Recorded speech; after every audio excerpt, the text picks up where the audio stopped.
Hello everyone, welcome back to another episode of Spectator Sports. We cover sports from a spectator's point of view. I'm your host Sebastian Fonseca. This is episode number 136, and before we get into the content, please do us a massive favor. Drop a like on this video, subscribe to the channel if you haven't done so already.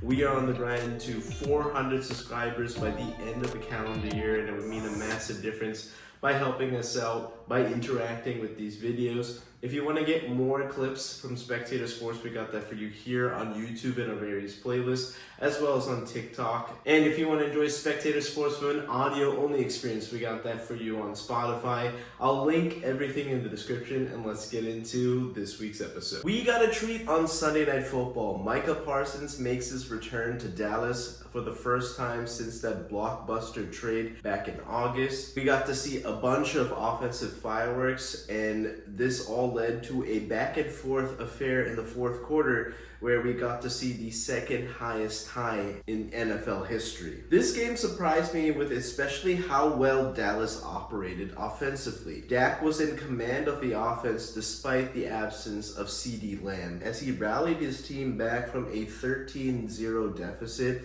with a few minutes left in the first half. But once their special teams blocked an extra point and took it back for their first 2 points of the game, this seemed to get some juice flowing on the Dallas sideline. Their offense finally woke up as they cut into the lead to make it a 4-point game with just 45 seconds left in the half. The Packers had an opportunity to maybe add on a few more points, but with 45 seconds left, there's not really much you can do, and I felt they got a little bit greedy.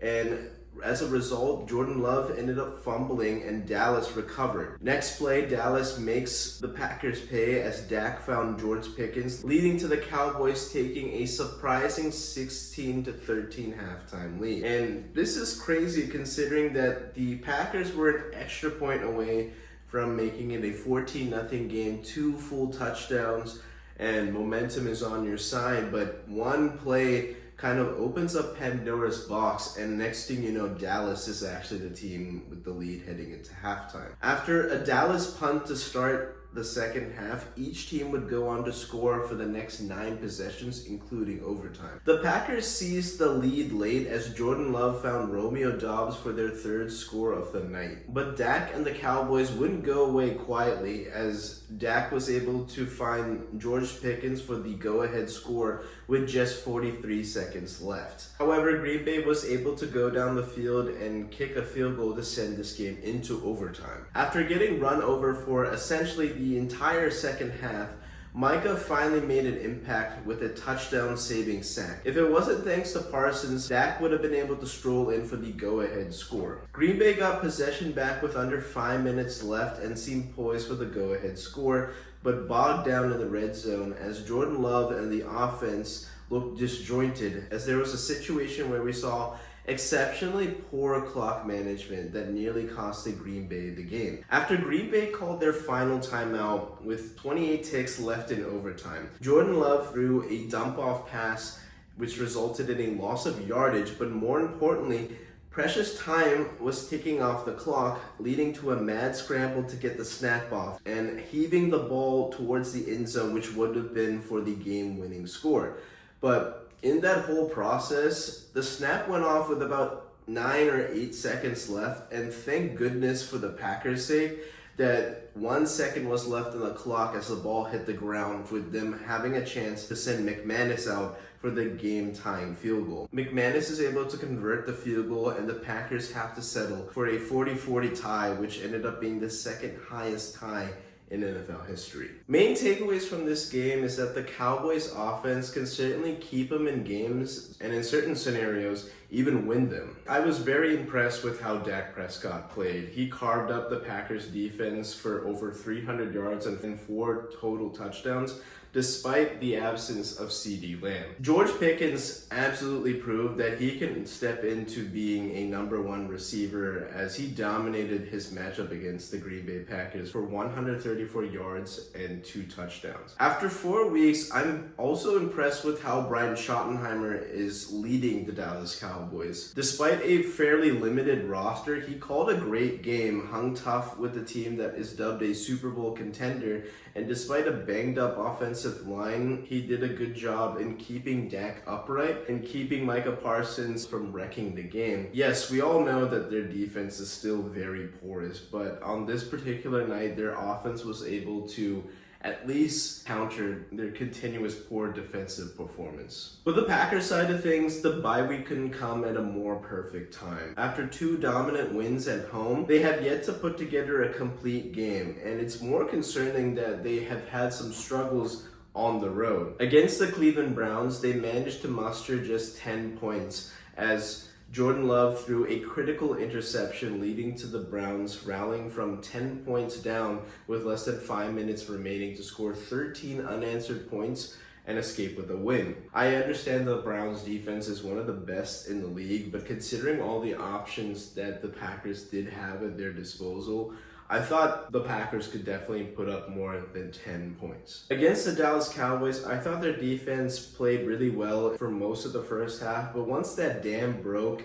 when Jordan Love fumbled just before halftime, momentum shift entirely Dallas's way. For Jordan Love specifically, we get to see the highs and lows of a young quarterback. So far, it's been 3 years of him as Green Bay's starter. If you look at the stat sheet, he had a pretty good game, over 330 yards, 3 passing touchdowns, no interceptions. But that inopportune timing of the fumble, I thought really, like I said earlier, opened up Pandora's box and gave momentum back to Dallas when you had a chance to put a stranglehold on Dallas on the road just before halftime. I thought the last 2 minutes of overtime were very poorly managed by head coach Matt LaFleur and Jordan Love. I don't understand why you elect to go for a screenplay when there's not really much downfield and you can just dirt the ball and preserve time. Time is the biggest priority, and on that very play, it went for a loss of yardage, which makes it even worse. In that whole mad scramble when there was precious seconds ticking off the clock, I don't really understand why you elect for a screenplay when there's not much downfield and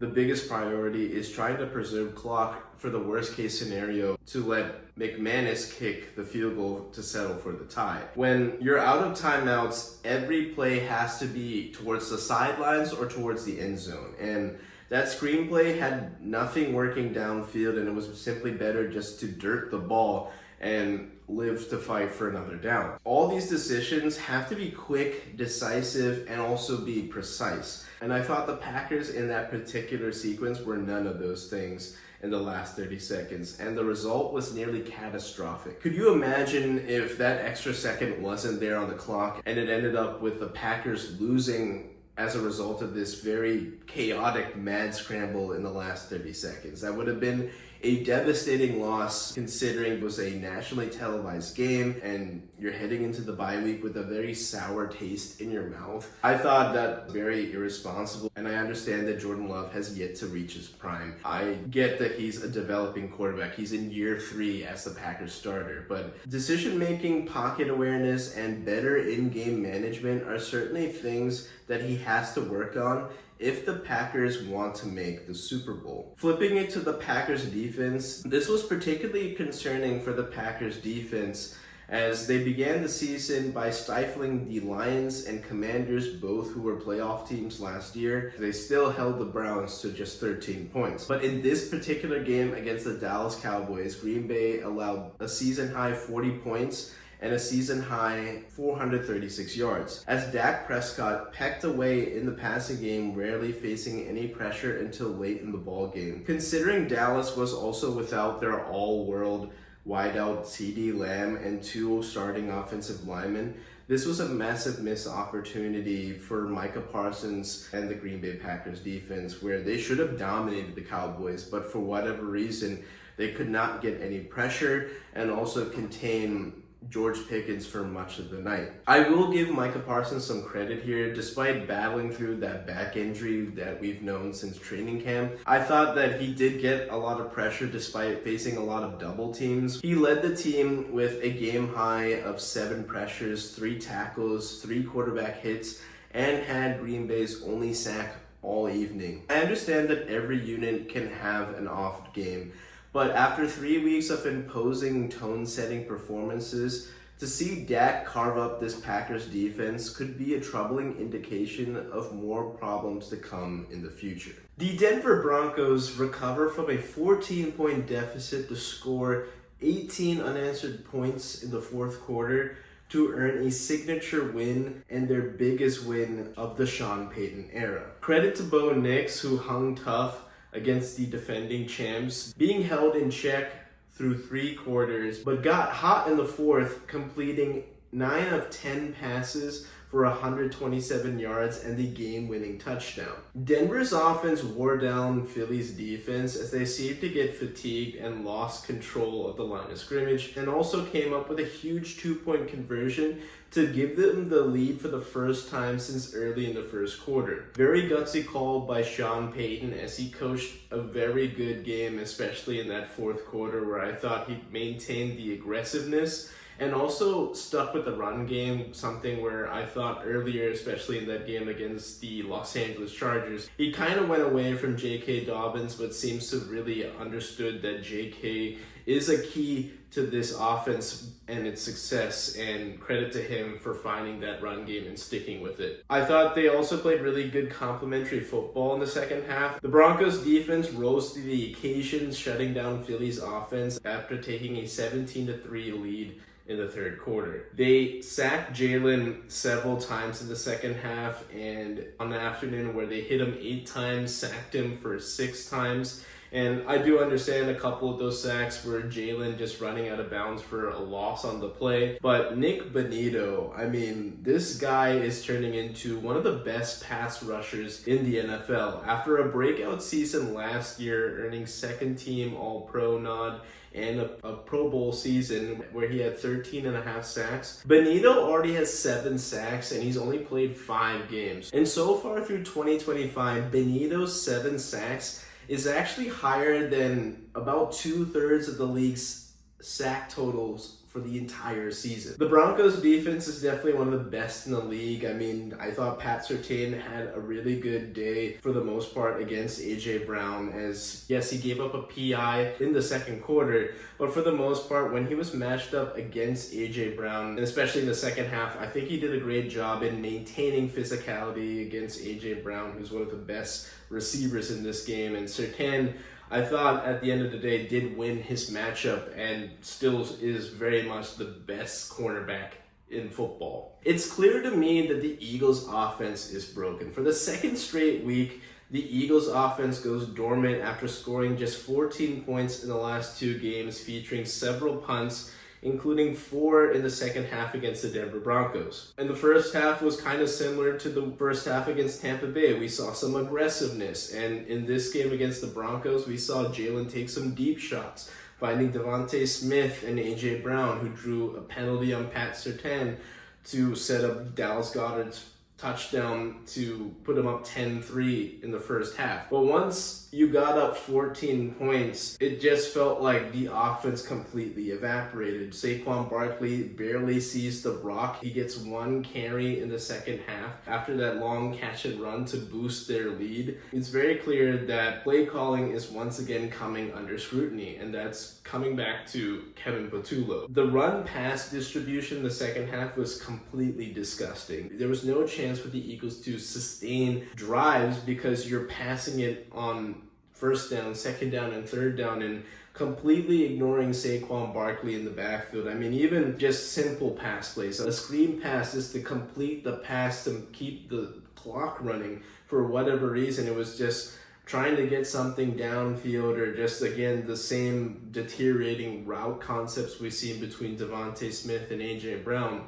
We saw that once again with the Eagles passing game. If you go back to the Rams game, it's been very Jekyll and Hyde type of halves, where one half you see the Eagles offense clicking on all cylinders, looking explosive and then struggling in the other half. And I have yet to see the Eagles put together a complete game. Mostly it's on offense. I thought the defense has been playing really well, but this is just a game where I thought the defense just kind of came unraveled. They got tired.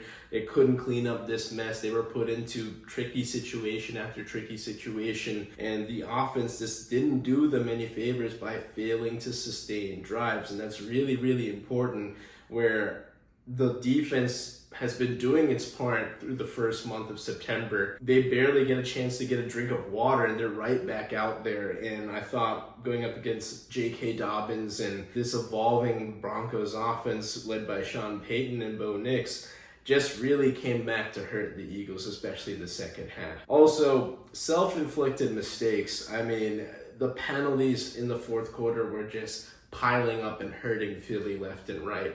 You had Quinion Mitchell commit a defensive holding penalty that sets up J.K. Dobbins' touchdown run. You have Zach Bond committing an unnecessary roughness penalty, which I thought was kind of bang, but unfortunately it was called. And then 3 really bad penalties on offense. Tyler Steen gets called for an ineligible man downfield, nullifies a decent game. You have on Brent Toth, which nullifies one of Saquon's better runs of the day of 7 yards to get ahead of the sticks. Instead, you're facing a 1st and 20. An illegal shift called on Saquon, which nullifies a huge gain to Devontae Smith, which one puts you in field goal range, and you could maybe run the clock down and walk off with a field goal, or take it in for 6 and really put Denver into a bind with very minimal time left. We saw this, it came to the rescue against the Rams, and they were able to hold off the Bucks, but this is just the time where these same type of mistakes against the Broncos just wouldn't let the Eagles off the hook. I thought officiating was pretty inconsistent as well.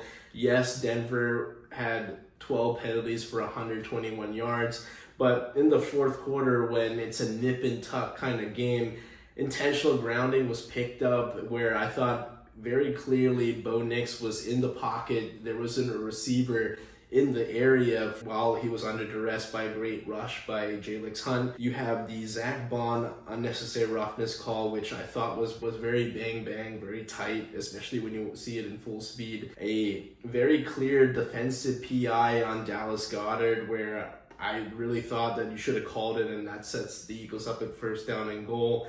But regardless, the Eagles' mistakes, whatever they were in the second half especially, allowed the refs to have a role in this game. They had no one but themselves to blame.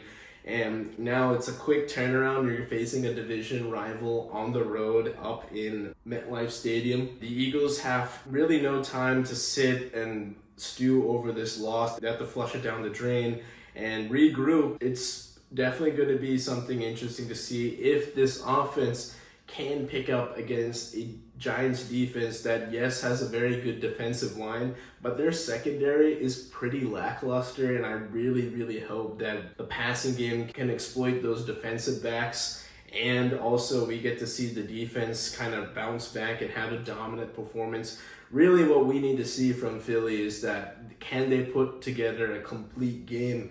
And if they don't, major alarm bells will be ringing that there is some real big concerns that can this Eagles team get back together after a 4-0 start. Things could really unravel within a span of 5 days. The San Francisco 49ers came into SoFi Stadium missing their starting quarterback, their top 3 wide receivers, their top tight end, and their top pass rusher, and somehow came out with a huge upset victory over their division rival. Mac Jones had one of the best games of his career, leading the 49ers to a gutsy win on the road against the Los Angeles Rams. At one point, I thought Mac might need to be subbed out as he took a hard hit from Jared Verse and managed to stay in the game and not miss a single play. The reacquired Kendrick Bourne ascended to be wide receiver 1 on this Thursday night and was the featured wide receiver, routinely exploiting weak spots in the Rams defense on a night where he had 10 catches for 142 yards. Remember, Kendrick Bourne was actually Mac's teammate back in New England during their Patriot days. So they've already built some chemistry from their time in New England, and it certainly translated once again on Thursday night. Christian McCaffrey has been relatively bottled up in the run game all season, and in fact has more than 100 more receiving yards than rushing yards so far in 2025. Partially the reason for his lack of success in the run game is the San Francisco 49ers offensive line not playing quite up to standards, as they failed to create running lanes for McCaffrey all year long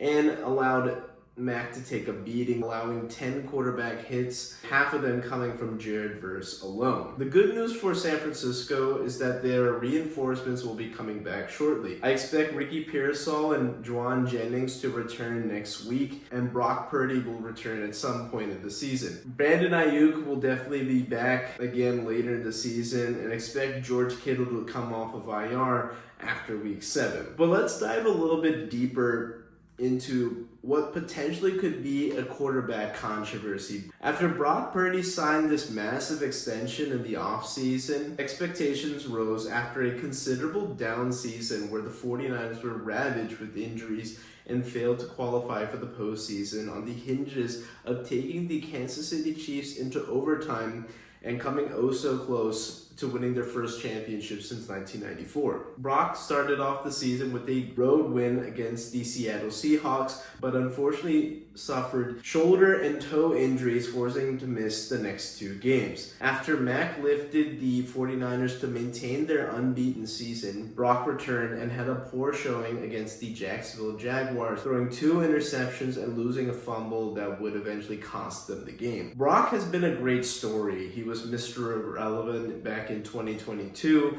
and has been really good to start his career. He led the 49ers to back-to-back NFC Championship game appearances and the Super Bowl. But once again, we do question his health and effectiveness without a star-studded lineup. Mac did have a healthy supporting cast in the games against the Saints and Cardinals, which did result in wins. But on the road against the Rams, his best options in the passing game were Christian McCaffrey out of the backfield, Kendrick Bourne, or Jake Tundis. The Shanahan system has uplifted several quarterbacks by either jump-starting their careers or reviving them. We've seen this with Jimmy G, Brock Purdy, and to a small effect, Sam Darnold, and now Mac Jones. Something that we forget, that Mac Jones was a candidate to be drafted by the 49ers back in 2021 when San Francisco traded up to the 3rd overall pick and ended up selecting Trey Lance with that selection. I do want to remind you that Mac's drop-off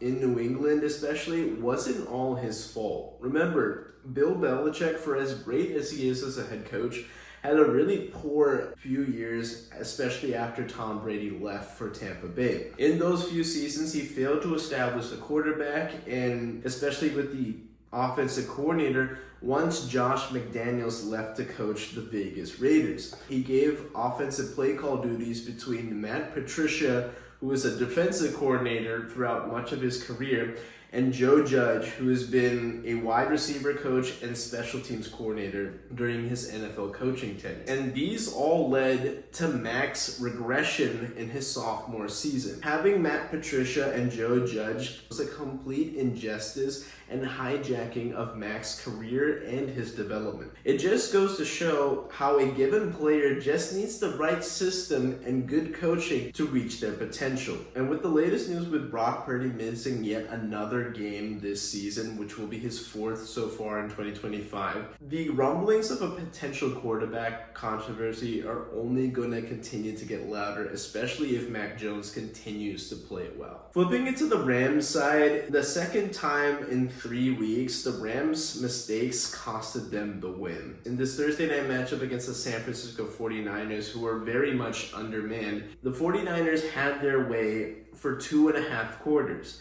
Once again, special teams came back to haunt the Rams as Joshua Hardy's extra point was blocked, preventing the Rams from taking their first ever lead in the game. I do appreciate Matthew Stafford doing everything he can to keep the Rams in the game and had the Rams in position to take the lead late, but disaster struck when Kyren Williams coughed up the ball at the 1-yard line, which was a brilliant punch out by rookie Alfred Collins. And this prevented the Rams from taking the lead with just seconds left in this game. Since 2023, Kyren Williams has led the league in fumbles lost by a running back, and with his latest fumble, it definitely costed the Rams a win. Kyren does do a lot of good things. He did have 2 receiving touchdowns and finished the night with 131 scrimmage yards. But there are times where I wonder, can he deliver for the Rams when it really matters? I think about all the fumbles, the miscues, but even in this game, go back earlier to the first half where he dropped a crucial 3rd down catch that would have resulted in a first down, but instead turns into a missed 53-yarder that completely flipped the game upside down. Kyren doesn't seem to be quite a powerful back between the tackles, because on that 4th down stop, it was he that was stopped against the San Francisco 49ers that ended up losing the game. Now, you could definitely say that the offensive line was breached and Kyren didn't really have anywhere to go.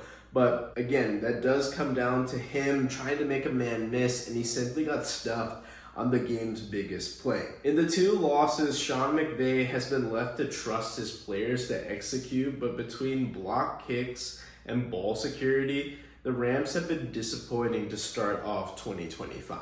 The Jacksonville Jaguars were 3-1 at home, hosting the defending AFC champion Kansas City Chiefs on Monday Night Football.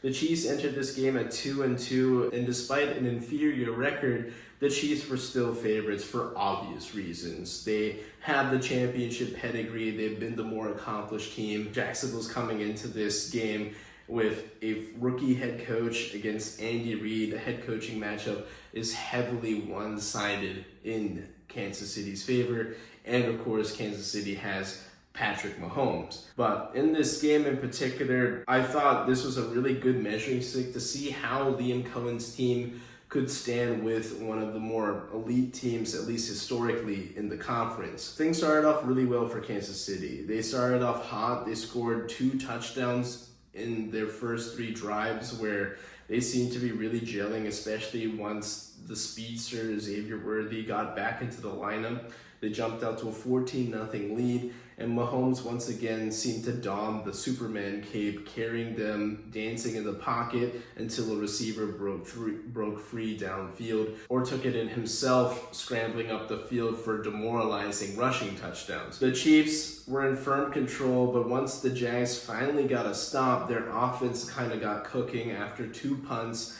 and getting stopped on 4th and goal at the 1-yard line. Trevor Lawrence engineered a touchdown drive assisted by a huge gain by Travis Hunter, who I think now is slowly making an impact as a 2-way player in the NFL. But that touchdown did help the Jags cut the deficit in half before the intermission. Their defense began to get consistent stops in the second half, leading to an equalizing touchdown run by Trevor Lawrence to knot it up at 14-all. But then Mahomes seemed poised to lead the Chiefs into the red zone for the go-ahead score, and then momentum flipped when Mahomes threw an interception to Devin Lloyd, who was able to navigate through traffic and return it 99 yards to give Jacksonville their first lead of the game. Jacksonville did get a quick stop and had a chance to further extend their lead, but a controversial missed DPI led to a Chiefs interception by Trent McDuffie and set the Chiefs up well within Jacksonville territory, where they ended up knotting things up at 21. Now, trailing 24-21, after a Jacksonville field goal, Mahomes once again leads a touchdown drive, forcing the Jaguars to drive the length of the field with under 2 minutes remaining. After taking a bad sack, Trevor Lawrence finds Brian Thomas Jr. on a perfect pass on 3rd and 7 to set them up on the edge of the red zone. Later, he finds Diami Brown to set them up at the 11-yard line and finds Brian Thomas Jr. drawing a DPI in the end zone to set them up with first and goal at the 1-yard line. With no timeouts and just 23 seconds left, the Jags had to be careful, and we saw the most chaotic sequence transpire. Trevor Lawrence gets stepped on by his offensive lineman and has to navigate Chiefs defensive lineman bearing down on him. He stumbles once again, breaks a tackle, and finds a way to dive into the end zone for the go-ahead score. I think some people in Duval are calling it the Trip Six, but really funny sequence nonetheless. Very entertaining football, and I thought the play itself was Trevor Lawrence's career in a microcosm. You get the ups and the downs, but then you see that potential actually pater in a touchdown. And that did result in the game-winning score. The Jags are now 4-1, keeping pace with the Colts, who are another upstart story in the AFC, as it sounds like the AFC South is turning into one of the more competitive divisions in the conference. I thought this was probably the biggest win in Trevor Lawrence's career. He showed a lot of poise despite a lot of ups and downs, and so far with what Liam Cohen is doing, his impacts with the team as a whole, aiding Trevor Lawrence and kind of trying to nip the mistakes, I'm seeing a lot of impacts here, especially on offense. And briefly to talk about the defense, let's talk about how good Devin Lloyd is playing. This guy is in a contract year. I thought he was a pretty good linebacker coming out of Utah in college, but it's been kind of a tumultuous start to his career. But Anthony Campanelli has found a way to really maximize his skill sets and really figure out how can he use Devin Lloyd to his benefit. And we've so far seen Devin Lloyd be the defensive player of the month in the AFC to start off the season, and he's been able to continue that success into October with another interception. And currently, with the addition of this pick six against Patrick Mahomes, Devin Lloyd as a linebacker leads the league in interceptions. And now the Jags defense as a whole, this adds to their total, which leads the league in total turnovers forced with 14. Right now, at 4-1, I think the Jags are very underrated. I think they're still going to be faced with a lot of tests. They have to go to London very soon to play the Los Angeles Rams, and that's going to be a big test. But once that kind of comes through, I'm going to be really excited to see how the Jags continue to develop, especially with Liam Cohen leading this franchise. The Kansas City Chiefs stand at 2-3, and this is only the second time they've had this record in the Patrick Mahomes era. After going 11-0 in one-score games just last season, this season they are now 0-3. The offense, once again, I think we're finding its form. The reintroduction to Xavier Worthy into this offense is helping out a ton. It's taking the top off the defense. You have Tyquan Thornton, who's another deep threat as well. I'm seeing Mahomes continuing to be this Houdini in the pocket, a magician of sorts, having these amazing scrambles, whether it's buying time to find a receiver or running him itself. But I do think these hits at the end of the day are going to add up. He's only taken 7 sacks. That's not a lot through 5 games, but he is getting tackled, hits in the pocket, whether it's through pass rushes or on these scrambles, and they are going to pile up. He just turned 30, and he has been playing now, I think, 8 years in the NFL. I think he's a fairly durable player. He does have a lot of strength, especially in his lower body. He's a very tough man to bring down.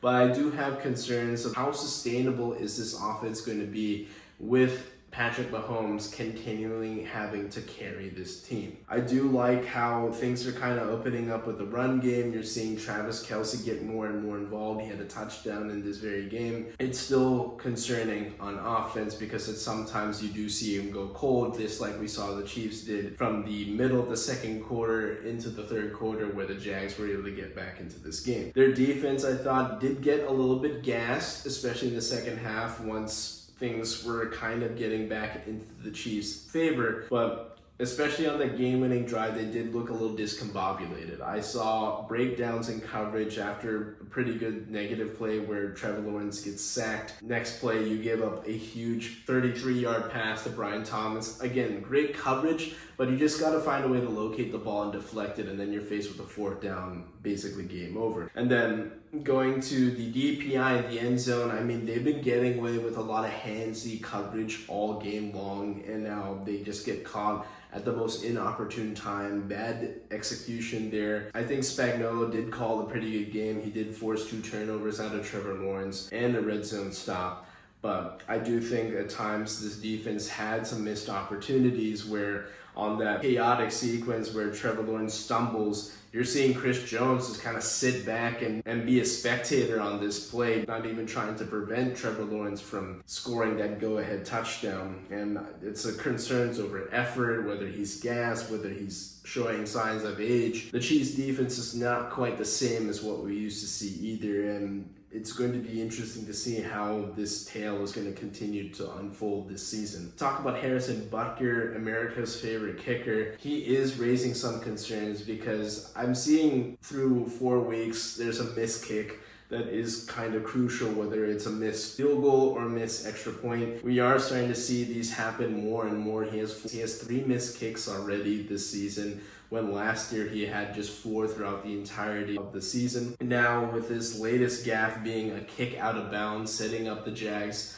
with a shorter field, knowing that they still have to drive the length of the field, but it makes it all the more easier starting at your own 40 compared to maybe your 20 or 25 yard line. These are just signs to point that Harrison Butker's decline seems more and more imminent, and if his struggles continue, I think a change might need to be made for the Kansas City Chiefs. But with a 2-3 record right now, it's not the best of starts, and the Lions are now coming into town sporting the league's hottest offense. It's going to be concerning to see what they can do, because the last time they played them, the Lions were babies at that time. Now they're confident. They've gone on this epic run the last couple of years. They were 15-2. Now they're starting off the season 4-1. Their offense is picking up right where they left off. Their defense is looking better than ever. If they end up beating the Chiefs in Arrowhead on Sunday night, the Chiefs could end up 2-4 to start this season, and they could be faced with an even bigger hole through the first 6 weeks of this season. The New England Patriots rebuild might be ahead of schedule with this win over the Buffalo Bills. Drake May had his first signature moment in the NFL after a quiet rookie season where he was marred by poor head coaching and a poor surrounding cast. But in this game against the Buffalo Bills, he drove the Patriots down the field for his first game-winning drive of his career. On the drive, with a defender draped all over him, bearing down, which could have been a pivotal sack, May was able to somehow stay upright and get the pass off to Stefon Diggs for a crucial first down before the 2-minute warning. Stefon Diggs took a while to get into the mix of things, especially in the Patriots offense. And remember, he is coming off of a torn ACL just 1 year prior. But after a month into the regular season, he finally appears healthy and was a monster on Sunday night, recording 10 catches for 146 yards against his former team. The Patriots defense stood tall, forcing 3 turnovers against a Bills team that only turned it over once during the first month of the season. New England played great complementary football to punish Buffalo's mistakes and scoring 10 points, including a huge 14-point swing where Marcus Jones picked off a Josh Allen pass in the red zone, where the Bills had a chance to take a 17-13 lead, and instead the Patriots were able to score themselves and extend their lead to 10. And this gave them enough cushion to withstand a Bills comeback and later drive down the field for the game-winning field goal. So far, it's only been a few games into Vrabel's first season. With the Patriots, but his imprints are all over this franchise, holding the league, holding them accountable, and bringing back some fun into New England. And I gotta say, with his leadership, holding the league's number 2 defense well below their season average is something to be commended. Josh Allen had a pretty stellar night, but his interception in the red zone ended a promising Buffalo Bills drive that could have changed momentum back in their favor. I thought he could have been a little bit better, especially on their last proper possession where he drove the Bills into field goal range, and that's great. But when faced with an opportunity to get a first down, it just seemed that him and the offense weren't totally in sync, and that forced a stop, and it allowed the Patriots to get the ball back with plenty of time to drive down the field and essentially walk off with a field goal. The offense also at times did look sloppy. I talked about his interception earlier, and he did get charged with a fumble, although I didn't think that should be his fault. When you do see that Dawson Knox was the one that dislodged the ball, it's kind of tough to say that that's really on Josh Allen, but unfortunately he is charged with 2 turnovers here, an additional fumble that helped the Patriots get points in the first half, and when you couple that in the 3 turnovers with 11 penalties, that is pretty costly to the Bills, where they had an opportunity to stay perfect at home, failed to hold serve against a division rival and protect home field. The Bills defensively at times I thought also were pretty good. They did get home several times, 4 sacks on Drake May, but there were other times where they couldn't get May onto the ground and they had opportunities to have more sacks on this night. And when you get into those scramble drills, and when Drake May got into those scramble drills, we saw Diggs and Booty break down the coverage and find holes in the zone for back-breaking first downs. As a whole in the landscape, I still think the Bills should be in pretty good shape. I mean, they're not going to have a perfect season, but definitely division losses hurt more than any other type of conference loss, but they do have wins against the Dolphins and Jets already this season, but I'm definitely going to be interested to see the next time the Bills do play the Patriots. So that's it for this episode of Spectator Sports. Thank you everybody for tuning in. Remember, we are on the grind to 400 subscribers by the end of the calendar year, so it would mean a massive difference if you could drop a like on this video, subscribe to the channel if you haven't done so already. If you want to get clips from today's episode, we got that for you here on YouTube and on various playlists, as well as on TikTok. And if you want to enjoy Spectator Sports from an audio-only perspective, we got that for you on Spotify. Shout out to Joey for editing this podcast, and I'll catch you all on the next one.